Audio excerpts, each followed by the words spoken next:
Hey, this is Malika of Evanston Live TV, and I have with me today a very special guest, my alderman of the 7th Ward, Alderman Eleanor Revelle. Welcome to the show, or welcome back.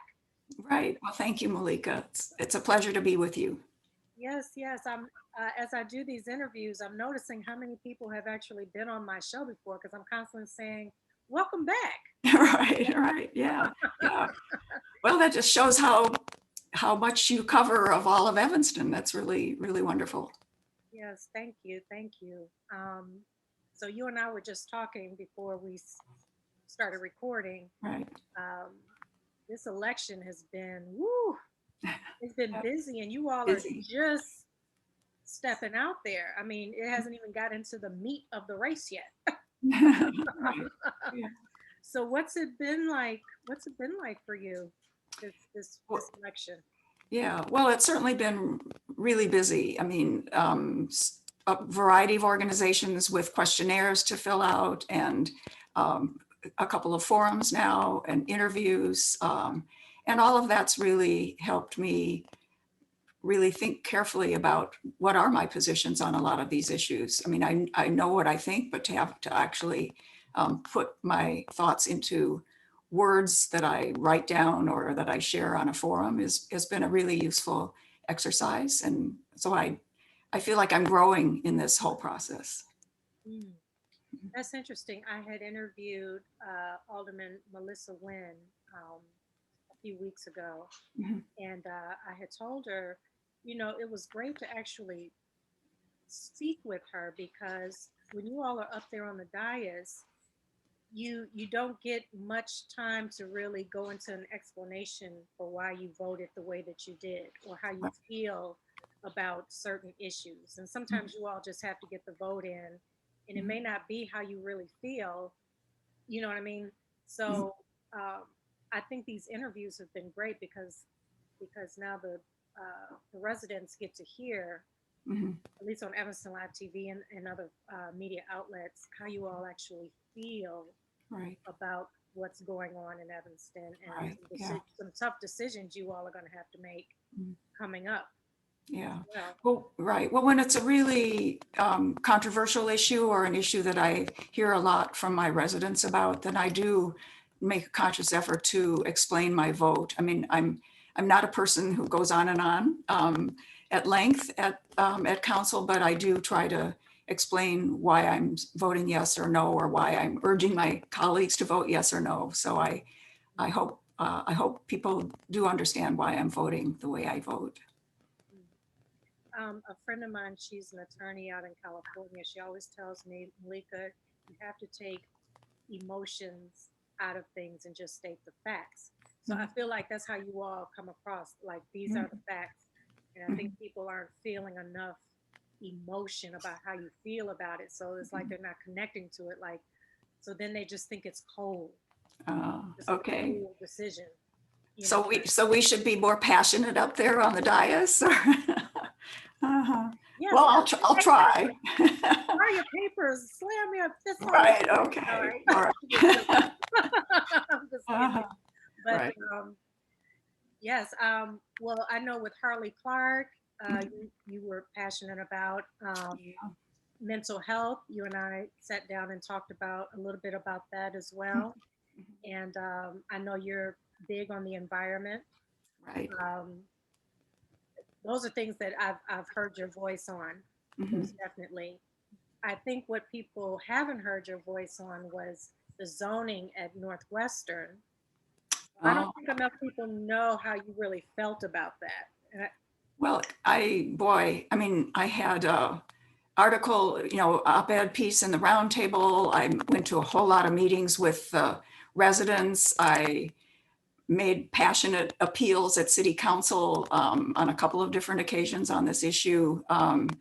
So I'm surprised if people don't think they've heard me speak out on that issue. I was fighting to protect the residential character of the neighborhood around the stadium area, and I'm really disappointed that my colleagues, 5-4 voted in favor of this a 2-year pilot to allow professional sports and commercial entertainment at Welsh Ryan Arena. What's interesting, of course, with COVID, the first year of that 2-year pilot has passed us by, and so we'll see whether there's an opportunity for Northwestern before the period is up to actually host some events, so we can see what the impact actually is. I went to that town hall for the 7th Ward at Northwestern, because I won't tell everyone like where I live, but it was right there. And yeah, you pretty much turned it over to Dave Davis, to Well, Northwestern. that's because they were convening that meeting. It wasn't my meeting. Okay. Okay. Yeah. I was like, I want to hear from Alderman. What does she think? What does she Oh, do? okay. I think you pretty much just introduced them, and they Mhm. came on. Wally, like, he just Okay. he didn't want to speak at all on the issue, so it was kind of like thrown on Dave Davis. And I was like, oh, that I feel for him, because that room was just Mhm. angry about Yeah. it. Yeah. But I know many residents, I'm sure they were very appreciative of you Mhm. fighting against that. I was kind of on the fence about it, because yeah, I'm one of those residents where the beer bottles from the Northwestern games are left, in Yeah. the yard, and Yeah. urinating in the alley. Yeah. Yeah. It gets crazy around game time. It does. Yeah. It does. Yeah. But then also I was like, wow, it'd be great to have some entertainment here as well. Right. That's Yeah. great. I think that's what a lot of my council colleagues thought. Boy, I wouldn't mind going to a concert over there at Welsh Ryan Arena. And they're not living close to the beer bottles and the bad fan behavior. So yeah. Yeah, that was a tough one. But Alderman Revelle, let people know more about what it is that you're passionate about overall in the city. Now, you and I did discuss that the 7th Ward isn't one of the wards that has a lot of tough issues to Mhm. deal with. I mean, I love the 7th Ward. Yeah. Me Again, too. walking out my door and walking down Central Street and getting coffee and going to the boutiques, and it's just a Yeah. beautiful, beautiful ward. Yeah. But what are some of the things that you really want to work on in the 7th Ward? Right. Well, a couple of issues that I have spent a lot of time on and that can continue to come back as issues to spend more time on. One is protecting Isabella Woods from the desire of a property owner in Wilmette to have roadway access either through the woods or across the golf course to reach his property. And so we've had to mount a couple of big protests to prevent that from happening. And so that's still lurking in the background for me to keep an eye on. Canal Shores has a wonderful board of directors.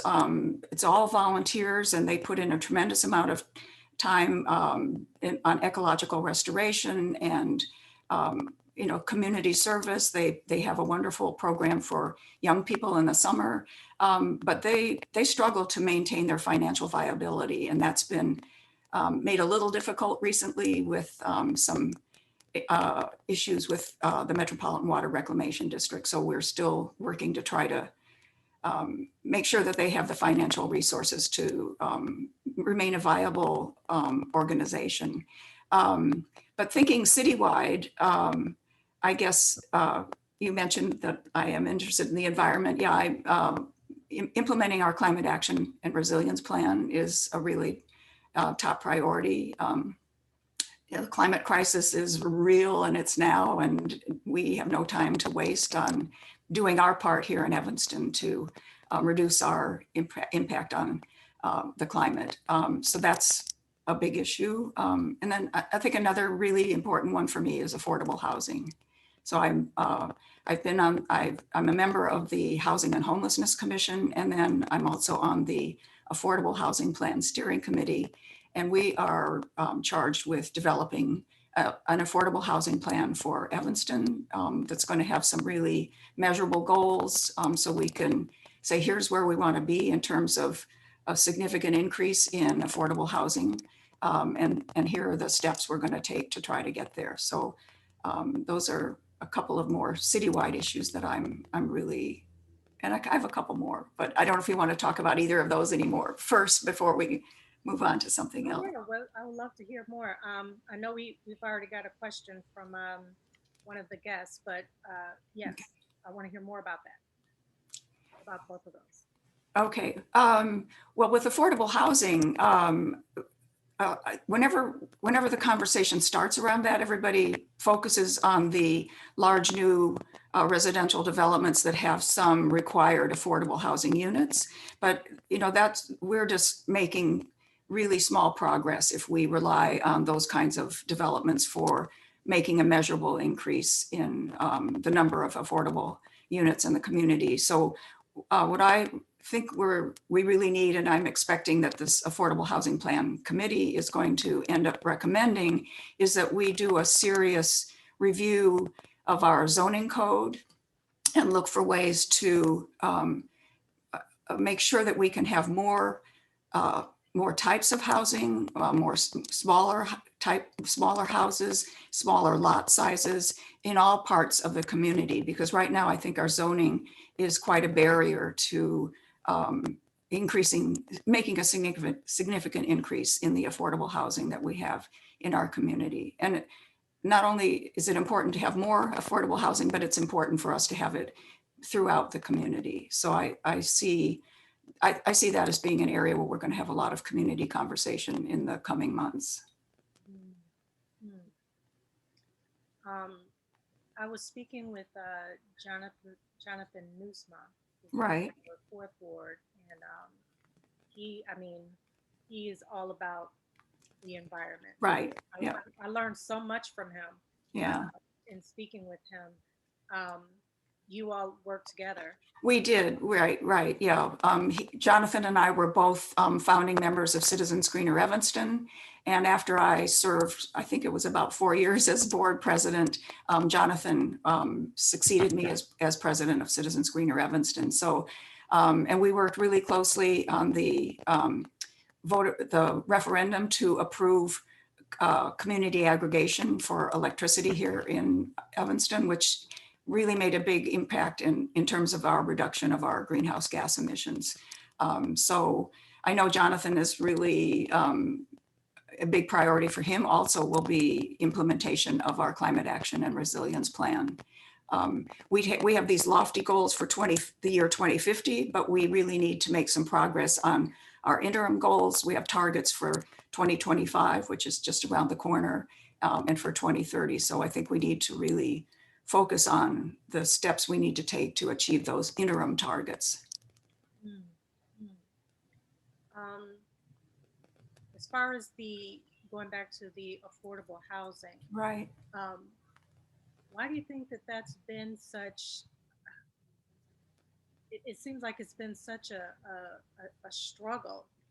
Like it's such an issue, and I feel like it shouldn't be. Like why is affordable housing such a huge issue? It should just be done. But it's such a fight, a tug of war. Right.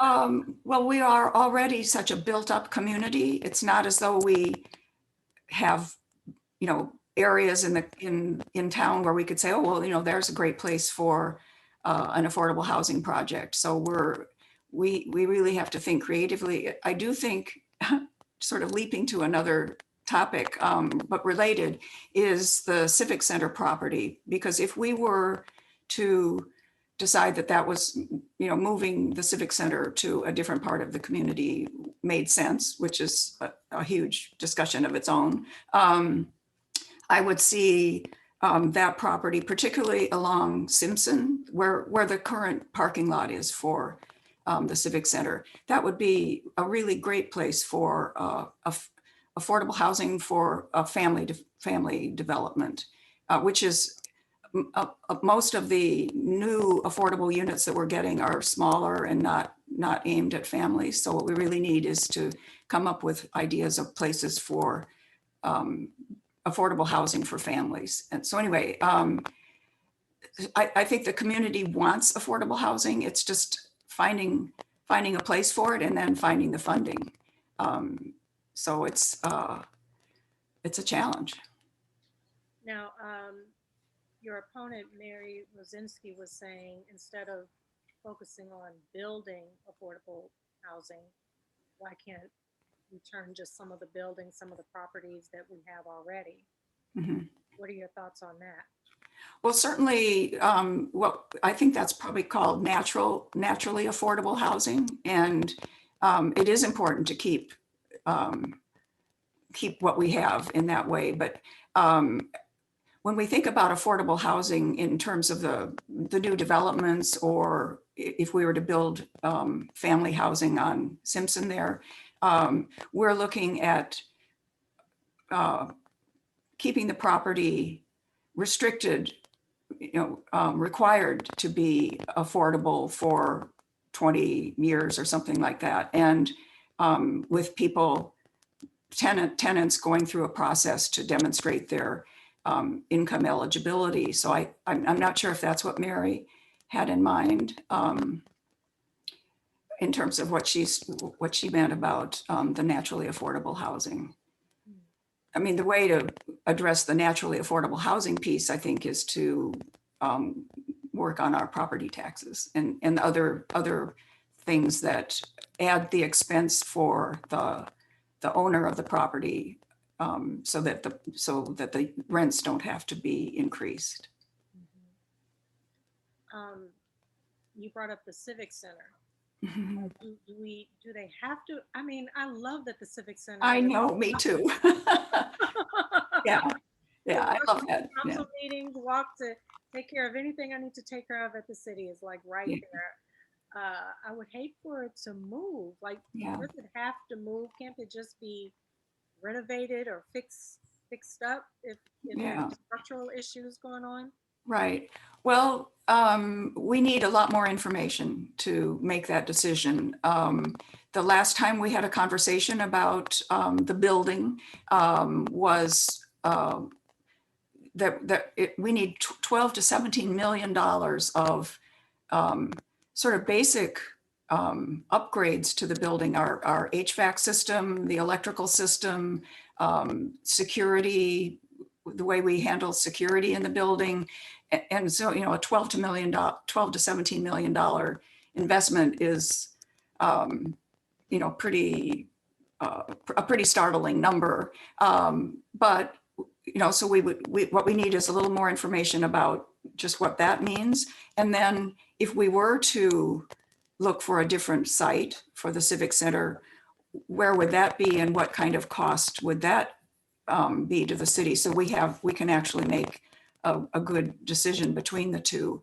But boy, no, a few years ago when the idea of moving out of the Civic Center, I think it was a referendum, and I wrote an article on to the round table about why we should stay in the building and repair the roof. And I'm glad we did, because I do really love that building.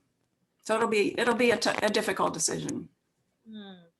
I would imagine building something new would be more money than it is to fix it up. I would Well, imagine. sure, right. Well, presumably we would use proceeds from the sale of the Civic Center property to pay for the new building. But the question is, what do the numbers work out? Hmm.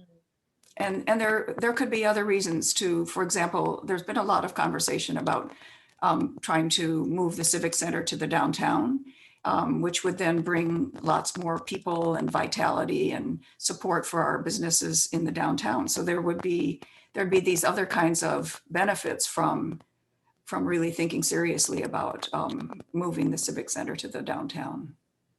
But then parking would be a huge issue. Another, Yeah, the yeah. public will not be attending public comment if they have to worry about parking. Yeah. Well, I mean, one option would be, apparently when we built the Maple Avenue garage, we built it so that it could have several more stories on top. So that would be, the parking would be right there as you went to the Civic Center. Then they have to pay though. Well, I think maybe we'd have a way of, if you're coming for legitimate city business, we'd have a voucher system. We'd have to, because I agree, when people hear about moving away from our current site, they say, oh, it's so easy to find parking, and another reason to love our current site. Yeah. And I should hasten to say, because whenever the topic comes up, the neighbors around there are saying, oh, but what'll happen to Ingram Park?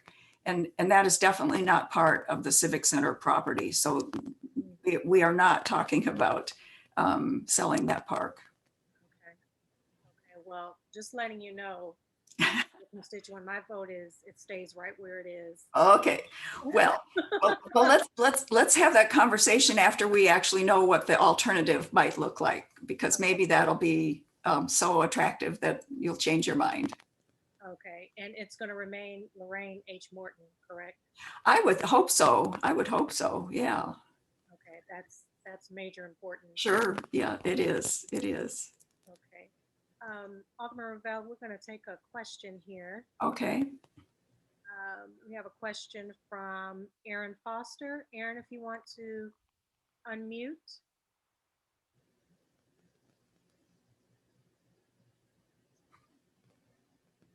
Aaron Foster. Maybe he stepped away. He just All right. No, no, there no. he is. I didn't step away. I just okay. was in a conversation. So, first of all, I'd like to say Alderman Revelle. That's how I pronounce your name, right? Revelle? Yes, right. Mhm. Okay, awesome. We've met once or twice before by me watching. I'm one of the editors and/or publisher of Evanston magazine. So just so you are a little refreshed on who I am. I want to tell you that while I've been watching the dais, I believe that you've been acting with high integrity, and you are what I would consider a light in that.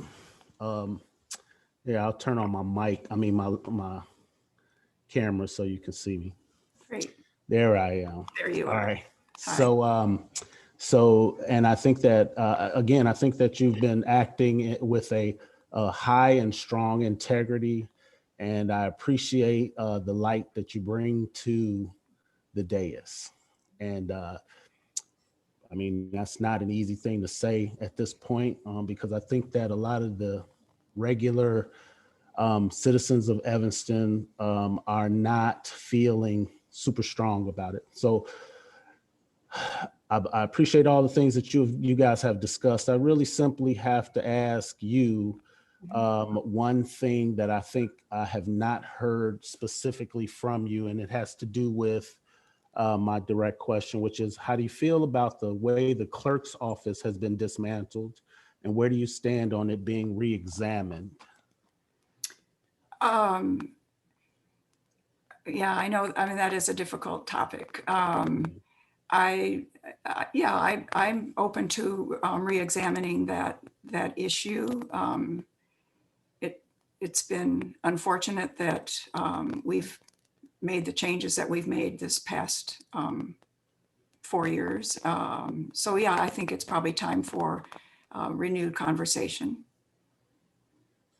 I don't know if it's in the abstract, it's kind of hard to talk about that. Well, yes, and I think on a forum like this, even we know it's being recorded, and I'm not trying to sabotage your run. I do hope you win. I just think it's very important that you voice strongly what you just said, which is you're open to re-examining it. You have seen what it is, which I think nobody's fooled about what it is.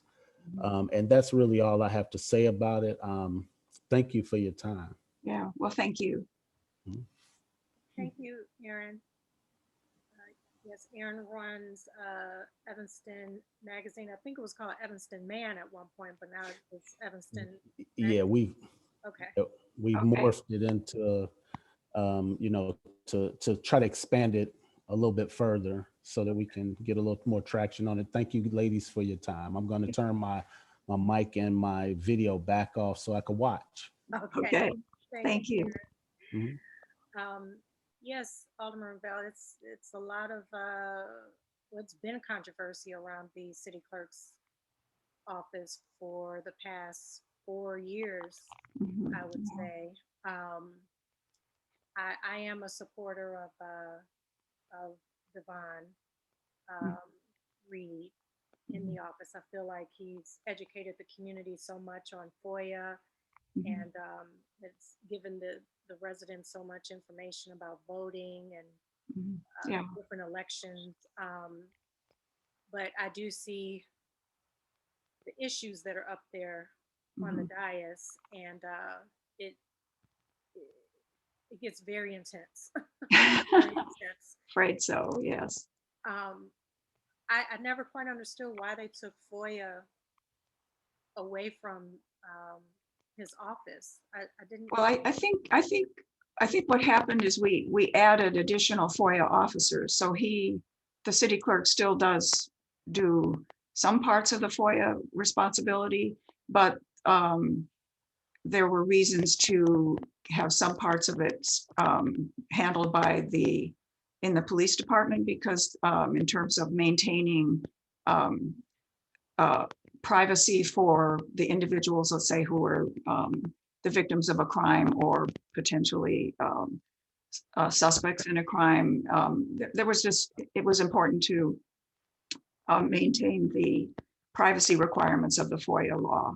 So I think that's why keeping those, so there's some types of FOIA requests that do stay with the police department, but I believe that other types of requests go to the city clerk. I could be, I haven't thought about this issue for quite a while. Because I thought he was doing such a great job with it. Mhm. And in the council meetings, they were saying it's to help speed up the process. But it seems like, from what I understand, looking at the numbers, when they added extra FOIA officers, actually the response time in, increased. So he was getting the information out faster by himself than. What we've also seen is a real big increase in the number of FOIA requests. I mean, a really staggering increase. So I think we have to think about that, how that plays into the equation as well. It's because of him that it increased. Because a lot of people Well, didn't even know what FOIA was until Devon came. there we go. There we go. Right. Yeah. Until he came, and then he no longer had staff either. I remember when Rodney Green was the clerk, and I would go into the clerk's office. I mean, it was busy. I mean, it was people behind that desk, like Right. everywhere, papers everywhere, like it was busy. Right. Devon came in. I would literally walk in there, and Devon would be sitting in the middle of the room by himself with a computer, and you could hear a pin drop. And I'm like, "Where's your staff?" And he was like, Wally took my staff. Like, I have no city management took I have no staff." Mhm. But he was still getting everything out. Mhm. Yeah. Okay, well, I put that out there. Um, okay, so there's so many things going on in Evanston. So we talked about affordable housing, police reform. I would love to hear your voice on Okay. this. Sure. Sure. Um, well, I do think the fact that we spend roughly a third of our general operating fund on our police department is um, that we should be reducing that portion, that share that goes to the police, because we have these other really important unmet needs in the community, and we should be finding ways to direct more city resources to mental health and other parts of our health and human services department, our youth and young adults services, et cetera. It's going to be a process that's going to take time. We did in the most recent budget, we did eliminate 9 or 11 positions. I can't remember the exact number. And so that's a step in that direction.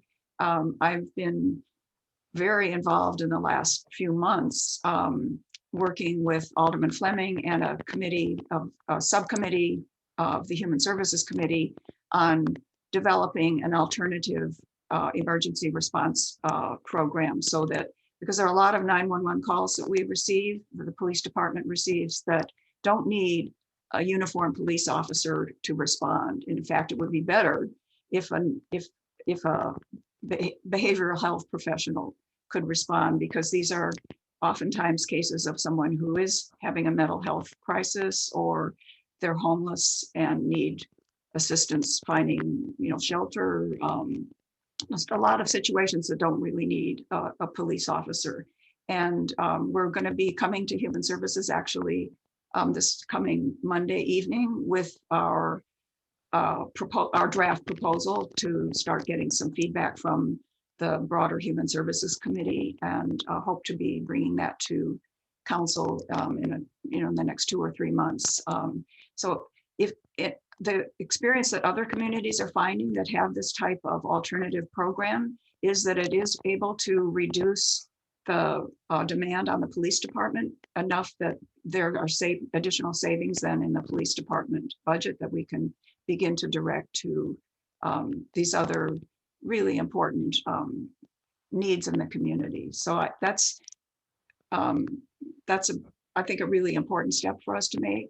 The other thing that I have been talking about lately is 2 years ago, we had an outside evaluation of various efficiencies and looking at the operations in the police department. And the report came back with 6 really important recommendations, and the police department chief cook has implemented 5 of those, but the 6th recommendation is still waiting for attention. And I think this would be really helpful to us. It calls for a staffing study, because right now every year pretty much we have the same level of staffing that we've had previous years, and we haven't done a staffing study apparently for about 10 years or so. So if we could do this get an outside entity to look at our staffing, talk with the community about what the community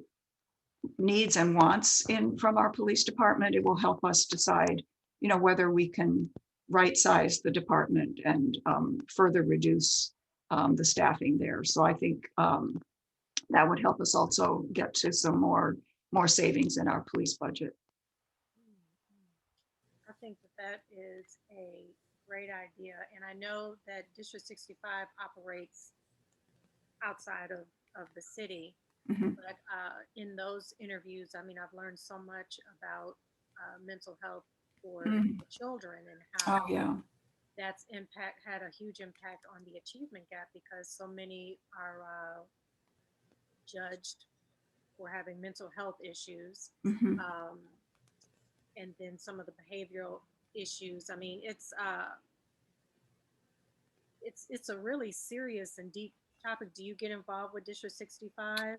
No, I don't. I mean, I read about, the issues, but I'm not directly involved. And I'm very aware of, during the pandemic, that's really, really increased the mental health concerns for our school children, when they're at home and struggling to try to learn virtually, and maybe they don't have the computer set up at home, and they're missing their friends and their activities. And I mean, it's a huge, and worrying maybe about their parents, because they hear about how bad COVID is. So, they're, to the extent that there were mental health needs before the pandemic, I think they're even more acute today. Mm-hmm.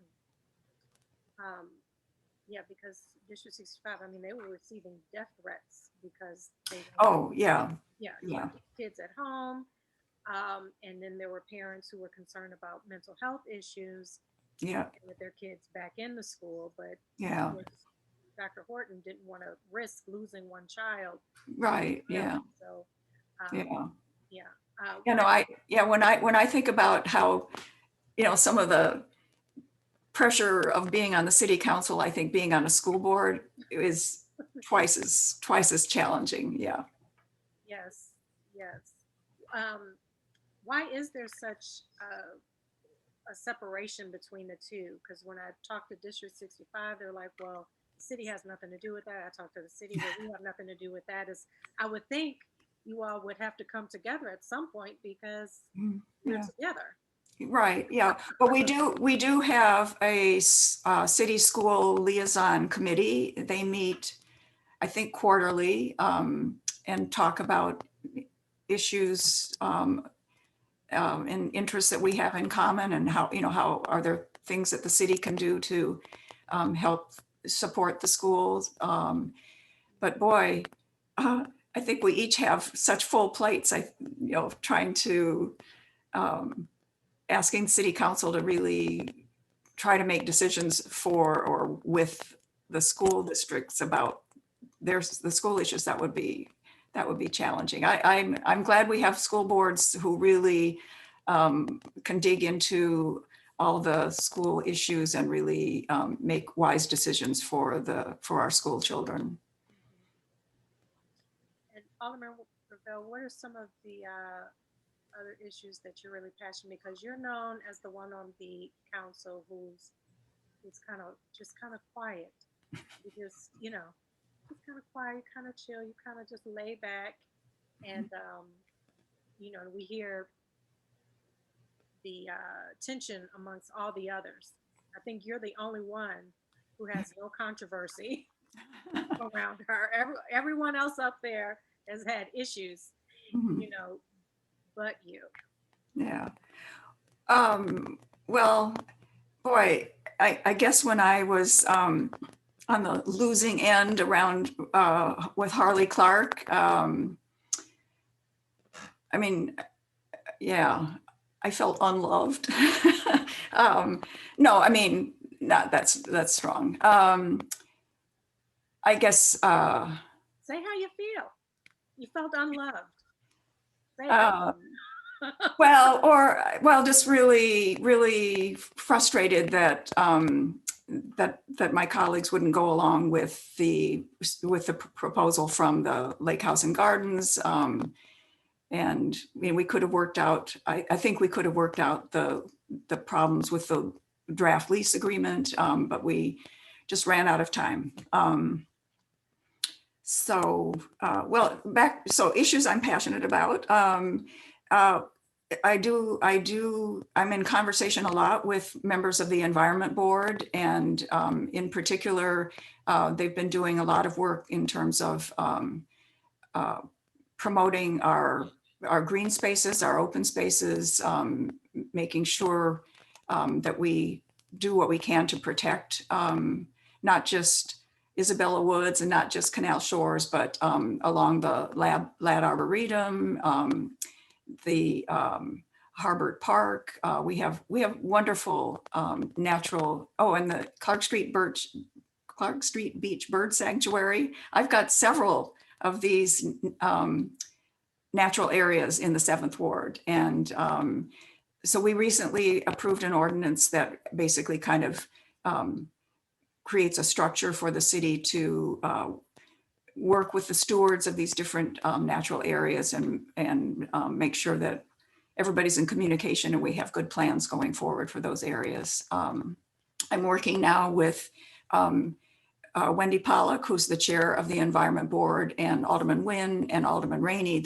and city staff, to try to come to grips once again with leaf blowers. And, because right now we do have an ordinance that restricts the months of the year in which you can and can't use them, but we're trying to come up with a better way to actually enforce what we've got, and then begin to think beyond, expand the restrictions on these really loud, noisy, polluting machines, not just the leaf blowers, but the giant lawnmowers. And I mean, it's going to be a multi-year project, but initially we're trying to focus on getting a really good enforcement process for the current leaf blower ordinance. So I think that'll make a lot of people happy.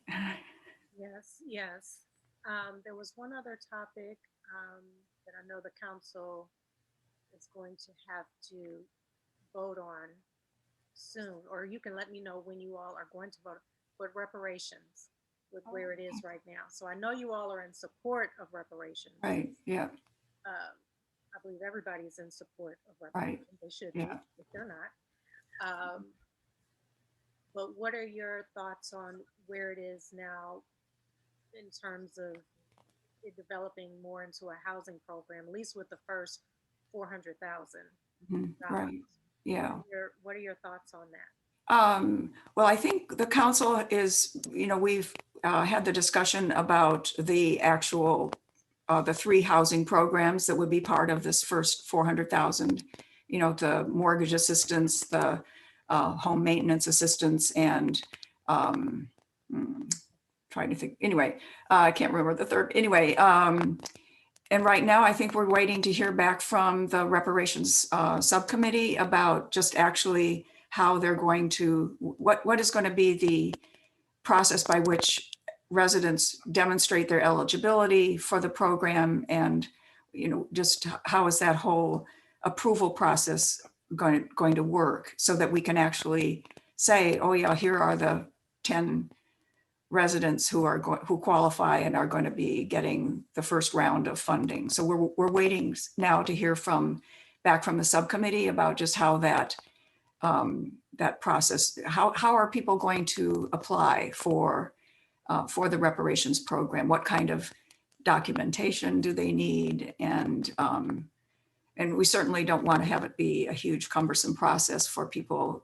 So I know the subcommittee is working really hard on that next piece. And then, so when they've got that, it'll come to council and we'll be ready to go.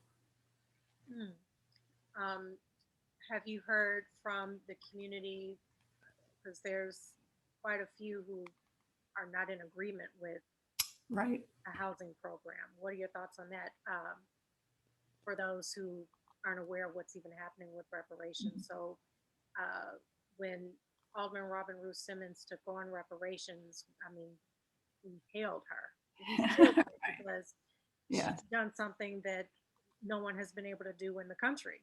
Right. Right. She's got it started. It's more than just talk. She's got it moving. Right. Yeah.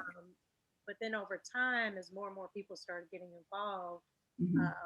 At first it started out where the community was talking, so people wanted the repair to the injustice of them taking the school out of the 5th Ward. It would have been perfect for reparations to put a school back into the 5th Ward. That would repair some injustice, most definitely. Right. And that 400 could have been the start. That 400,000 could have been the start of that process, at least. Then people were wanting to build developments, use the money to build affordable housing, build. I think a lot of people, that's what they thought of when they were thinking use it for property development. For entrepreneurship, that had come up. And also just sending people a check. I mean, I think every Black person in Evanston has felt racism. So, all of us deserve reparations. Right. So none of that got dealt with for the first 400,000, and it turned into a housing program in which a very small percentage, like you said, it might be maybe 10 families that qualify. That means they got to go through credit. They got to go through so much to get reparations that's owed to them anyway. So even the ones who are going to get denied, like, what is that going to feel like? You're going to get denied reparations. Right. Well, it's important to remember that the 400,000 is just the first year. I mean, it's ultimately, we've committed $10 million from the first $10 million from our cannabis tax to go to the reparations program for however long the money lasts. And so the 400,000 is just getting it started. And my understanding is that Alderman Ruth Simmons had community meetings early on in the process to hear from residents about their suggestions, and that housing really came up as a really important area to focus initially. And in my view, if you look at the information that Dino Robinson has provided for the community about the history of Black residents in Evanston and the discriminatory practices that the city and institutions, real estate agents, banks, et cetera, employed over the years, it really had a severe impact on housing opportunities for our Black residents. And so to my mind, it makes sense to focus our first reparations effort at addressing the harm that was done in terms of housing for our Black residents. And also my understanding is that Alderman Ruth Simmons, the second piece of area of focus is going to be economic development. So it's both housing and economic development, and that those two working together, those two focus areas will help start to repair the damage that was done. I've been attending, in the background, some of the reparations subcommittee meetings, and it is interesting to hear the comments from members of the public during public comment. And the alternative that I hear most frequently from members of the public is that it should be a cash payment. And I think that's maybe because whenever we've heard about reparations in the past, it's always been in terms of a cash payment. But I really think the approach with housing for really repairing the damage here in Evanston, I think a housing program, it really seems very, I just really support it. I think if the qualifications weren't so strict, so it's only for people who can prove that they were discriminated against from 1919 to 1969. So then you think of all the Black families who moved into Evanston from 1970. I know my family, we moved here in 1984. We bought property in the 8th Ward, and my mother was redlined. Mhm. Like they wouldn't even show her property outside of the 8th Ward and the 5th Ward. Right. Didn't even know other parts of Evanston existed. Right. Yeah. I think maybe That's a small number of Black families who can even prove that they were Right. discriminated against between 1919 right. and 1969, and like Mhm. who really has that kind of documentation still? Right. Yeah. No, right. No, I think, and I think the subcommittee is really wrestling with that because they don't want to have people, come with ancient documents from their attic that they probably don't have. So, so they're looking for, ways that they can really not make it a burdensome process for people to apply. And I thought, but here's where I would need to get it checked. I thought that Black residents who could demonstrate being discriminated against, even if it was after 1965 or whatever, that they would be eligible. So it's not, if your family was redlined, even later, I think I have to check, but I think that your family would be eligible. But again, I have to check with Robin. Okay, yeah, I would be curious to know that too, Mhm. if they've changed that, because I think that was a lot of the controversy around it, was like, who can prove that? Yeah. And then what about all the Black families who have contributed to Evanston since Sure. 1970 Right. Yeah.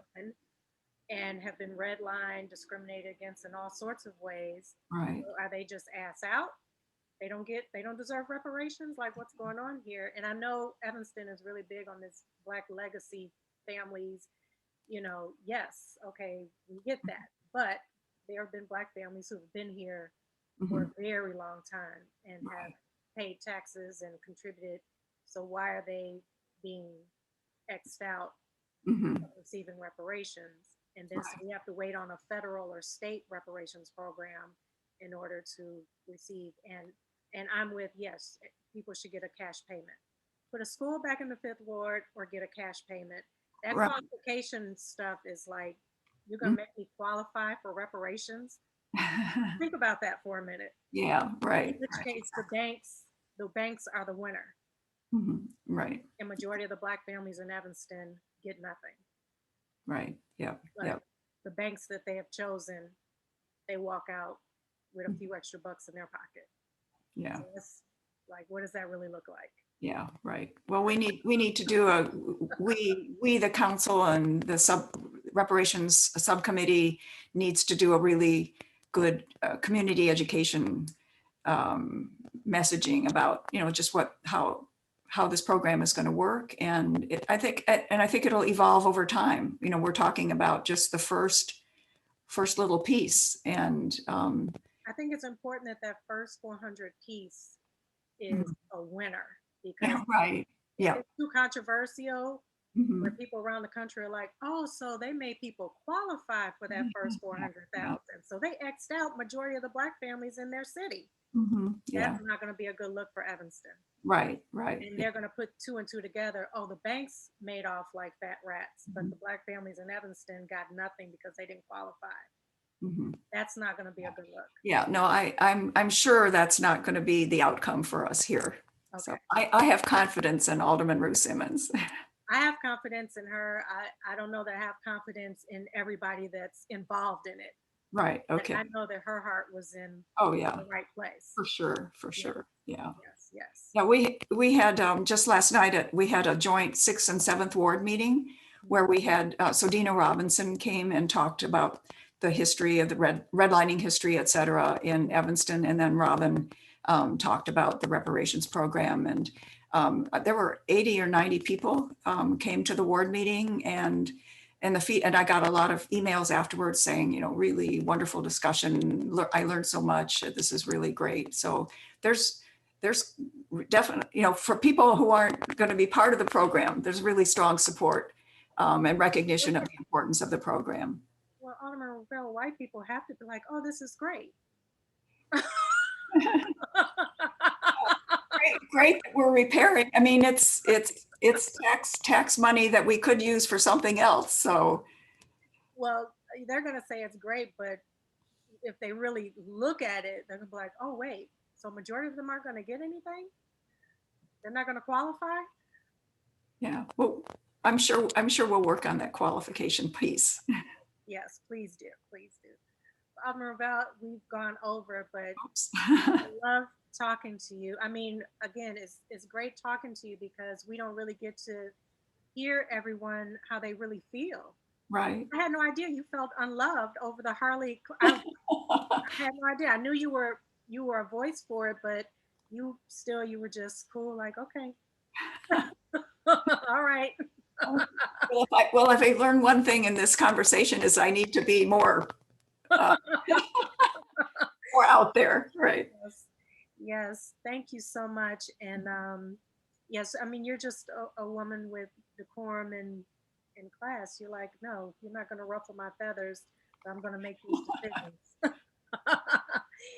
Thank you so much, Alderman Thank Revelle. you. Thank you for your Thank time you. today. And please let people know where they can contact you if they Sure. have more questions. Right. So my email address, eleanor7th@revelle.net. And my website is Eleanor4, spelled out FOR, 7th.com. Thank you so much. Yeah, Thank thank you. you. All right, Alderman. Okay, this has been Malika, Evanston Live TV. That was my alderman, Eleanor Revelle. And it's been great talking to her, just learning more and more about her. So you all please be sure to reach out to her, ask more questions, ask her to elaborate on things that we discussed today. And please stay engaged. People stay engaged. We can't all meet together physically at this time. So get involved in the forums. participate, ask questions, reach out to them, email them, so that you make an informed decision when it comes time to vote. So stay tuned here at Evanston Live TV. We have the mayoral debate coming up February 2nd. All right. Have a great day.